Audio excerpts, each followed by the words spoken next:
Session کا آغاز میں حضرت اقبال کے شعر سے کروں گا۔ میرے ایک دوست تھے، وہ نہیں آ سکے، اس وقت لاہور میں ہیں، اور ایک شہر کے بھی دوست تھے، انہوں نے کہا تھا کہ نہیں، اگر آپ کوئی اقبال کا پروگرام کرائیں گے تو پھر ہم آئیں گے، اس کے علاوہ نہیں آئیں گے۔ تو میں نے کہا کہ ہم پروگرام کا آغاز ہی اقبال کے نام سے اور اقبال کے شعر سے کریں گے۔ نالہ کہتے ہیں آہو زاری کو، یعنی کہ جو بندہ بولتا ہے نا، اپنے اندر کی آواز نکالتا ہے، واویلا کرتا ہے، شور مچاتا ہے نا، اسے نالہ کہتے ہیں۔ نالہ ہے بلبل شوریدہ، شوریدہ مطلب یعنی کہ غمگین، پریشان حال، یعنی کہ اے بلبل پریشان، تیرا جو نالہ ہے نا، تیرا جو شور ہے نا، وہ ابھی کچا ہے، خام ہے، وہ ابھی کچا ہے، وہ ابھی پختہ نہیں ہے۔ نالہ ہے بلبل شوریدہ تیرا، خام ابھی، اپنے سینے میں اسے اور ذرا تھام ابھی۔ واللہ مع الصابرین، اللہ تعالیٰ صبر کرنے والوں کے ساتھ ہے۔ جب تو پک جائے گا تو پھر جہاں بھی جائے گا تیرا ایک مول لگے گا، تیرا ایک ریٹ لگے گا۔ انسان اپنے آپ کو پکاتا نہیں اور اس سے پہلے ہی بولنا شروع کر دیتا ہے، اور جب پک جاتا ہے تو پھر بولتا ہی نہیں۔ جب پک جاتا ہے تو پھر شور آتا ہی نہیں، لہذا ابھی اور تھام اسے۔ سٹریس کیا چیز ہے؟ ٹینشن کیا ہوتی ہے؟ دباؤ کیا ہوتا ہے؟ معاملات کا حل نہ مل سکے، اس کو ڈپریشن، اس کی وجہ سے بار بار سوچنا، اس کا ڈپریشن، کسی بات کا حل نہ مل سکے، صحیح، دماغی تناؤ کو سٹریس کہتے ہیں، صحیح، جی۔ اور کوئی رائے؟ زیادہ سوچنا، کسی چیز کو اوور تھنکنگ کے حوالے سے میں ایک بات کر دیتا ہوں، وہ کہیں پھر رہ نہ جائے۔ Over thinking is not stress, over thinking stress نہیں ہے۔ وہ اوور تھنکنگ سٹریس اس وقت بنتی ہے جب اس میں کلیئرٹی نہ ہو۔ اگر آپ کے سوچنے کے اندر کلیئرٹی ہے، آپ جتنا مرضی سوچیں وہ اچھا ہے، اور اگر کلیئرٹی نہیں ہے، یعنی کنفیوژن ہے، پھر آپ سوچ رہے ہیں تو پھر وہ ڈپریشن ہوگی۔ کاشف صاحب، آپ کے سننے کی بات ہے کہ NLP کا بانی جو ہے رچرڈ بینڈلر اس کا نام ہے، اس کا واقعہ ہے کہ وہ ایک پروگرام میں کھڑا تھا تو ایک 22 سالہ لڑکی اس کے سامنے آتی ہے، وہ کھڑی ہو جاتی ہے، وہ کہتی ہے کہ مجھے بہت زیادہ سٹریس ہے۔ سوال سنا آپ نے؟ مجھے بہت زیادہ سٹریس ہے۔ وہ فوراً جواب دیتا ہے بغیر سوچے سمجھے کہ کہاں ہے، کس جیب میں ہے تمہاری، کس پرس میں ہے سٹریس؟ وہ کہتی ہے کہ مجھے سٹریس ہے، مطلب مجھے سٹریس آتی ہے، مجھے بہت زیادہ سٹریس آتی ہے، میں بہت زیادہ سٹریس لے لیتی ہوں۔ اس نے کہا، استاد نے کہا کہ لینے سے انکار کر دو، نہ لو، لینے سے انکار کر دو، نہ لو۔ اس نے کہا میرا مطلب یہ ہے کہ میں اتنی سٹریس میں رہتی ہوں، اتنی پریشانی میں رہتی ہوں، اتنی ڈپریشن ٹینشن ہو جاتی ہے مجھے کہ میرا جو سر ہے یہ بھاری ہے سٹریس کا، اس کے اوپر بہت زیادہ وزن ہے، میری گردن درد کر رہی ہے، اور میرے اس جگہ پر کندھے جو ہیں ان پر بڑا زیادہ وزن ہے سٹریس کی وجہ سے۔ اس نے جواب دیا کہ اس وزن کو اتار کر پھینک دو۔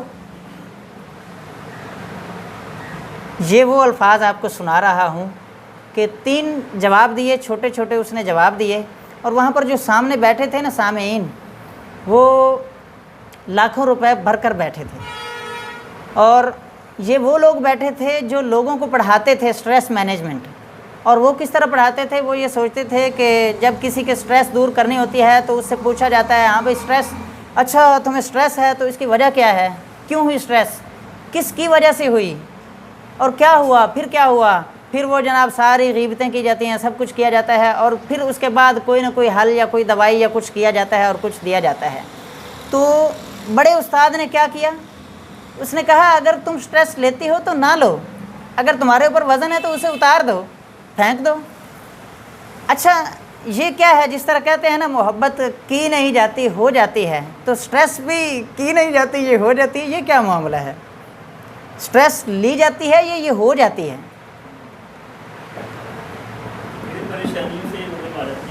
پریشانیوں سے آتی ہے نا، تو پریشانی بندہ نہ لے۔ اس کی مثال دوں، مثال دیتا ہوں. ایک آفس ہے, اس میں 10 بندے کام کرتے ہیں. ایک بندے کو نزلہ زکام ہے, وہ اپنے آفس میں جاتا ہے, کام کرتا ہے, دوسرے دوستوں کے ساتھ سلام دعا ہینڈ شیکنگ کرتا ہے, سب معاملات چلتے ہیں. چلنے کے بعد سب لوگ اپنے اپنے گھر میں چلے جاتے ہیں. دوسرے دن آتے ہیں, ان 10 میں سے ایک کو اور بھی نزلہ زکام ہو چکا ہوتا ہے. اچھا, اس سے پوچھا جاتا ہے کہ تمہیں نزلہ زکام کیوں ہوا؟ وہ کہتا ہے اس کی وجہ سے ہوا ہے, اس کی وجہ سے ہوا ہے, اس سے نزلہ تھا, اسے مجھے بھی ہو گیا. کیا یہ ٹھیک کہا ہے اس نے؟ صحیح کہا ہے. آئی ہیو کوشچن, باقی 8 لوگوں کو کیوں نہیں ہوا؟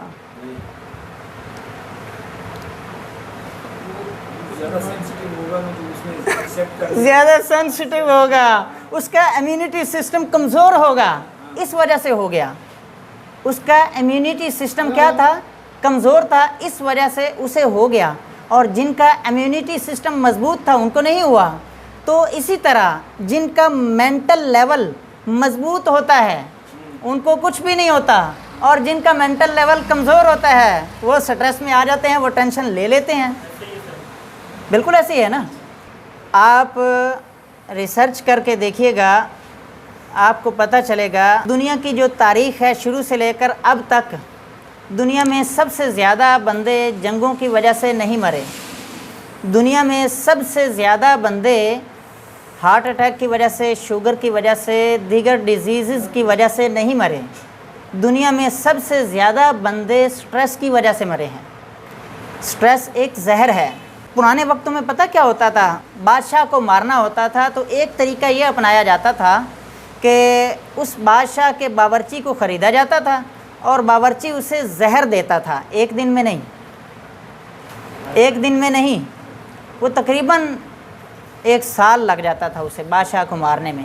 وہ تھوڑا سا زہر دیتا تھا, اتنی تھوڑی مقدار کہ بادشاہ سلامت کو محسوس ہی نہیں ہوتا, اسے شک ہی نہیں ہوتا تھا کہ مجھے کچھ ہو رہا ہے. پھر اگلے دن تھوڑا سا اور دے دیا, پھر اگلے دن تھوڑا سا, 1 ہفتہ ٹھہر کر پھر تھوڑا سا اور دے دیا. دیتے کرتے بادشاہ مر جاتا تھا اور کسی کو پتہ بھی نہیں چلتا تھا کہ بادشاہ سلامت کی موت کی اصل وجہ کیا تھی. سٹریس بھی اسی طرح ہے. میں آپ کو ایک مثال دیتا ہوں. اس کا وزن کتنا ہوگا؟ تقریباً 20 گرام یا 50 گرام لگا لیں. ایک بندہ اسے یوں پکڑ کر 5 منٹ کھڑا رہے, کیا پکڑ سکتا ہے؟ بولے نا یار, بولیں 5 منٹ. اچھا, آپ 1 منٹ نہیں پکڑ سکتے. اچھا, کوئی 5 منٹ پکڑ سکتا ہے آپ میں سے؟ میں تو پکڑ لوں گا یار, آپ بتائیں.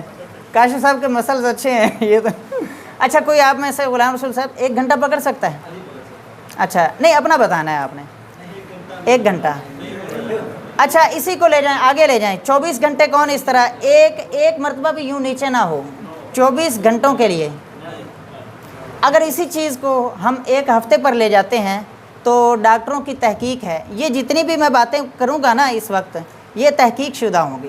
ایک ہوتا ہے گوگل پر ہر طرح کی انفارمیشن آپ کو مل جائے گی, اور ایک ہوتا ہے گوگل اسکالر پر وہ انفارمیشن ملے گی جو کہ اتھینٹک ہوگی. کاشف صاحب نئی بات ہے نا. ہاں, اچھا جی. تو 7 دن اگر کوئی شخص اس طرح پکڑے گا تو پھر اس کے بعد اور وہ نیچے نہ کرے, اپنی ول پاور سے اگر اس کو پکڑ بھی لیتا ہے تو پھر اس کے بعد ڈاکٹر حضرات کہتے ہیں کہ ہمیں اس کا بازو کاٹنا پڑے گا. اگر نہ کاٹا تو اس کا جسم سارا مفلوج ہو جائے گا, شل ہو جائے گا. اسی طرح کی ایک اور مثال دیتا ہوں کہ انسان کے جسم میں پتھری کہاں پر ہو جاتی ہے بھلا؟ گردوں میں, پتے میں پتھری ہو جاتی ہے. اگر وہ پتھری اسی طرح بڑے زیادہ دن پڑی رہے وہاں پر تو کیا زخم ہو سکتا ہے اسی جگہ پر؟ اور اس زخم کی وجہ سے کینسر اور پھر اس بندے کی ڈیتھ ہو سکتی ہے, گردے خراب ہو سکتے ہیں. یہ یقینی بات ہے نا, ٹھیک ہے نا, ایسے ہو سکتا ہے. مجھے آپ بتائیں کہ اگر یہ ہو سکتا ہے اور اگر ایک شخص یوں کر کے پکڑتا ہے تو اس کا ہاتھ کاٹا جا سکتا ہے, تو ایسا شخص جس نے اپنے دماغ کے اندر سٹریس رکھی ہوئی ہے اور 3 سال سے رکھی ہوئی ہے, اس کا کیا بنے گا؟ ایک شخص نے اپنے دماغ کے اندر پریشانی رکھی ہوئی ہے